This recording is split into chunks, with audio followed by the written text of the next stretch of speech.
عليكم ورحمة الله وبركاته. ازيكم يا حبايبي، عاملين ايه؟ النهارده عندنا ممبار، هنعمل اهو كيلو ممبار. انا غسلاه ومنضفاه اهو.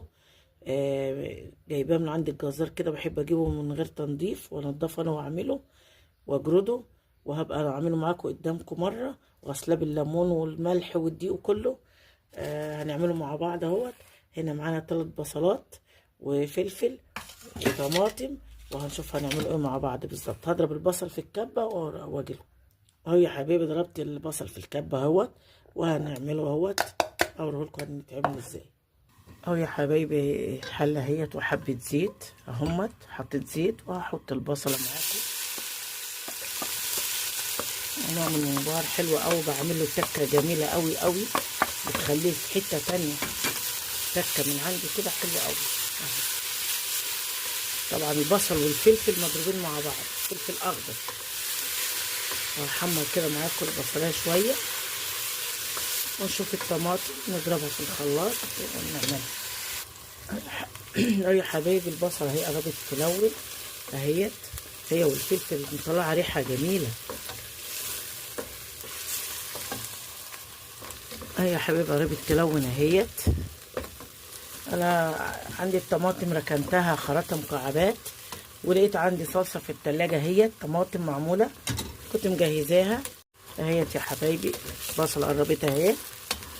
انا قلت عندي الطماطم اهيت هعملها، كانت في التلاجة، كنت هعمل بها محشي، فقلت لا اعمل بها الممبار الاول وبعدين ابقى اضرب الطماطم التانية، استغل الوقت. اهي كنت ضربها ومصفياها واخداها غلوتين اللي انا مخزناها معاكم مطلعاها. اهي يا حبايبي كفايه كده اللون. هنحط التوابل اهي، فلفل كمون كزبره 7 بهارات ملح اهو. اديها مع البصله شويه كده تطلع ريحه التوابل كده اهو. خلاص بتدي ريحه حلوه قوي. اهي اهي. واجي حاطه صلصه طماطم.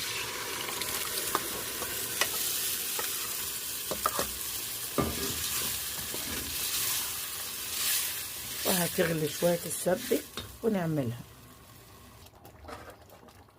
اهو يا حبيبي التسبيكه اهيت، تسبك اهيت، فاضلها شويه اهيت. وهوريكم التكه اللي هعملها بعد التسبيكه. وكده تسبيكه المحشي عادي، بس هعمل لكم التكه بقى بتاعته اللي بتخليه خطير.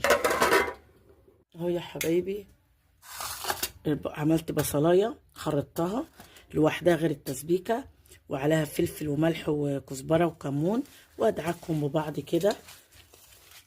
ادي التكايه اللي بحطها على الممبار اهيت، عشان يبقى معانا مسبك ومعانا ني في ني. اهو بصوا جميله والريحه طالعه تحفه. وادي الطماطم مخرطها مكعبات اهيت، عشان برضو بحطها اهيت واعملها ببعضها كده اهو يا حبايبي.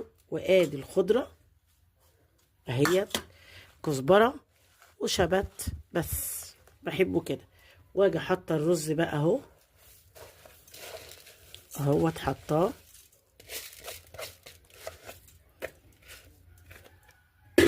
وهقلبه معاكم اهو اهو. بيبقى جميل جدا. واجي حاطه بقى اما اقلبه كده كله. شايفين لونه؟ شايفين لونه جميل ازاي اهو، وريحته جميله، يتاكل ني. وادي التسبيكه بقى بحطها عليه كمان، يبقى معانا مسبك ومعانا ني في ني، بيدي الطعم بقى تست عالي وشطه، وبيبقى جميل قوي اهو يا حبايبي. شايفين لونه اهو، مسبك وني في ني، تحفه. وطعمه والله بيبقى جميل جدا. جربوه وجربوا التكه اللي انا بعملها دي. بصلايه ني في ني وطماطم مكعبات ومسبكه زي المحشي ده، وده بيدي طعم حلو قوي قوي. وهحشي قدامكم اهو يا حبايبي. هحشي قدامكم اهو. باخد حبه صغيرين كده واجي عامله كده اهو لوحده في طبق كده عشان ما يتوسخش الرز اهو. واحشيه قدامكم سهل جدا. ولو ضيق بقطع بوز ازازه واحطه في الممبار اهو، بيسهل معايا برضو. وده سهل اهوت اهو، بيتحشي كده اهو اهو، اتبطط كده جوه كده اهو. شايفين؟ سهل اهو. واعمل الناحيه التانيه اهو. ولو طويل اقطعها زي ما انتوا عايزين، قصيره احشوها برضو على قدها اهي. واحشي كده اهوت معاكم. سهل جدا، سهل وبتحشي معايا بسرعه اهو. اهو يا حبايبي اهو حشيتها وببطط الرز جواها كده اهو. وبرده اهوت التاني اهو بحشي وبطط كده اهو عشان ما يبقاش يفرقع مني ويبقى كده رز حلو فيه. سهل قوي في الحشو وجميل اهو، ما خدش وقت وريحته جميله قوي. خلص الكميه مع بعض اهو يا حبايبي. اهوت حطيته في الميه، غليت ميه بمرق دجاج ببصلايه بلورا بالتوابل. غليت شويه زي بتسلقوا الفراخ او اللحمه، وحطيته فيهم. اللقطه دي ما اتصورتش معلش، انا بحسبه الفيديو شغال. وهو استوى اهو معاكم، وهحمره وهوريه لكم اهو. جميل اهوت، وفي صغير وفي كبير، والف هنا وشفا. وهحمره واوريه لكم اهو يا حبايبي. الممبار اهوت خلص اهو، حمرناه وجميل معاكم اهو، والشكل تحفه ومن جوه جميل جدا. مفلفل اهو، اكثر واحده قدامكم اهو، شايفين؟ ومفلفل وزي الفل. والف هنا وشفا، واشوفكم فيديو جديد. وصلى على الرسول.